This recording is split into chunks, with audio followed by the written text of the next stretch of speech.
Ndani sana nimewaita leo kwa sababu nataka tuzungumze, na ile mazungumzo nataka tuzungumze ya kuanza mwaka, sababu tuko mwaka mpya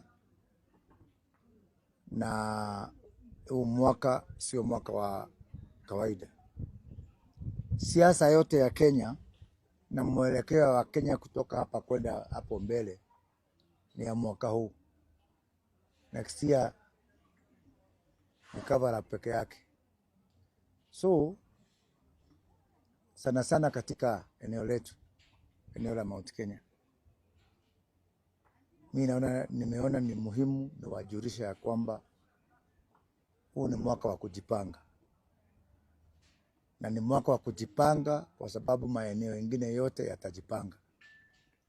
Tumebakisha mwaka moja na nusu peke yake, lakini nusu ni ya kampeni ya mwisho. Kwa hivyo siasa ni mwaka huu, na mimi naona kuna pahali tumepotea njia kama eneo. Mwanzo haiwezekani ikakuwa ya kwamba ati ni watu ambao wanaongea lugha moja ama usemi moja wa kisiasa ndio watasikizwa tu katika siasa ya mlima. Ni mnakumbuka ya kwamba 1992 tulikuwa na Kibaki, tulikuwa na Matiba. Sasa hiyo Kibaki alikuwa anaitwa General Kigwea. Mimi nilikuwa mtu wa Matiba. Tulikuwa tunamuita Kibaki General Kigwea. Kama ni siasa ya leo, Kibaki ageitwa Gakonia, ageitwa Wilbaro ya Moi. Lakini mwishowe sio Matiba wetu alikuwa rais. Ni Kibaki alienda akakuwa rais.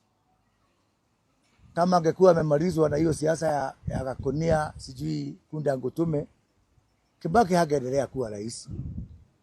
Kama tungesikiza upande moja tu, upande wetu ambao sisi tulikuwa watu wa Matiba, hatungefika.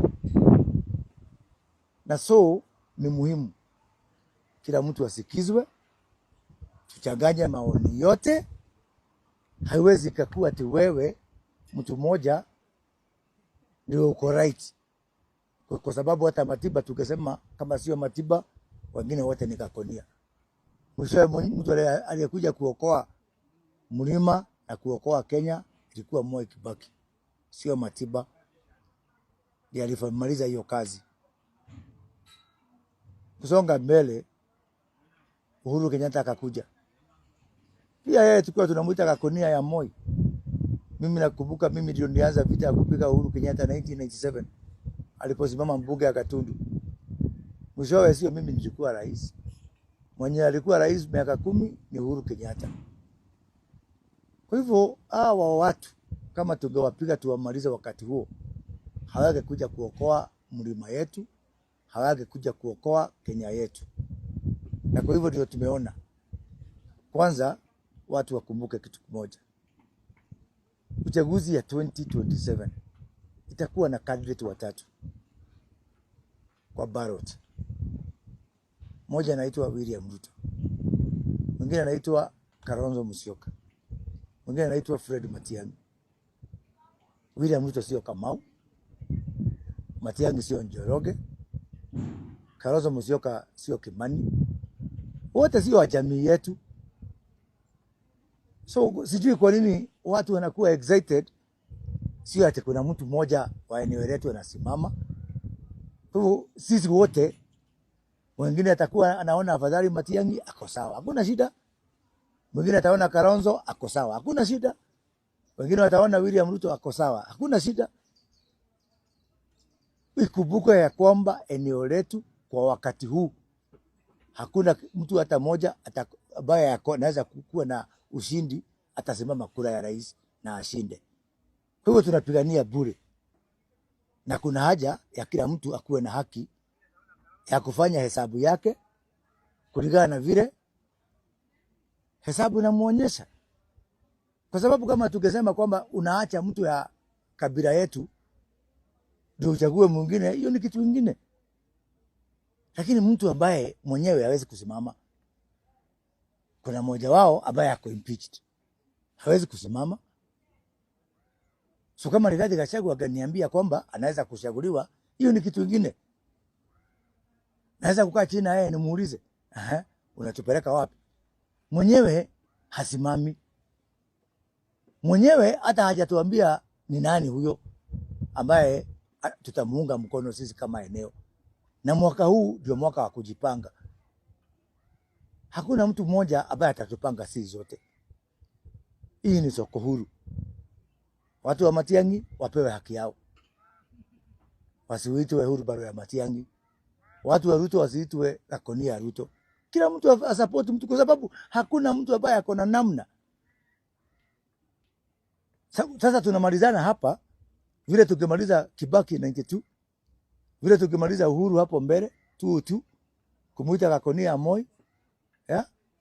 Mzee, hakuna mtu anajua hii answer. Kila mtu hapa ni bahatisha. Patapotea. Kila mtu hapa ako kuwekelea kichwa. Kwa hivyo wewe uwekelee na uombe Mungu yako ikuwe ndio inakula. Lakini mimi naona tuko katika hatari kubwa sana. Whereby one, hakuna mtu hata mmoja wetu anasimama kula ya 27. Na wewe unataka unyamazishe kila mtu. Na mimi nataka kuuliza kitu kimoja. Mimi nikisema sio Kalonzo na kila mtu yote tumnyamazishe, Kalonzo ashide bila kula yetu sisi Wakikuyu hata moja, mimi nimepoteza Wakikuyu. Ama William Ruto ashide, ama Matiang'i ashinde bila mkono ya Mkikuyu hapo. Hapo ndio community yetu itaisha forever. Na hiyo mimi ni kitu inanikera sana. Sababu kila mtu akiongea, huyo ni ako na hii, huyo ako na hii. Tunahitaji tuwe na mjadala. Watu wa 1 term, 2 term, sijui whatever term, wakuwe na mjadala. Number 2, hata katika hiyo, hata sasa nikisema nimfuate Rigathi Gachagua ama tumfuate sisi, huko kwake kwa huyo mpinzani, wenyewe hamuamini. Jubilee ni Wheelbarrow. Na hiyo ndio ya Matiang'i. Anasema hiyo ndio Wheelbarrow ya red. Kalonzo hana kura ya kutosha. Who is going to trust us? Nani atatuamini?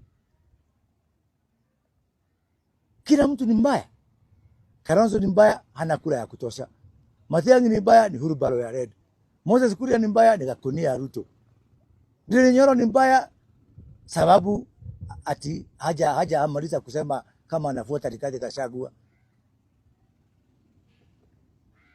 Mimi kwangu niseme hapa mambo mawili nikimaliza ndio nimwajibu maswali yenu.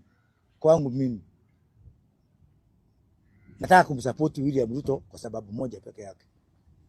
One reason. Uite selfish, personal, mimi siyuko hapo. Kwa sababu kwa mwaka ya 2032 mimi nitawania kiti ya rais. Niko na miaka 6.5 ya kujipanga. Nijipange pole pole kwa serikali, nizunguke Kenya miaka 6, nijitayarishe ndio nisimame 2032. That is why nataka mtu ambaye atakuwa hapo miaka 5 peke yake. Kwa sababu mimi ukiniletea mtu wa miaka 10 si umenimaliza.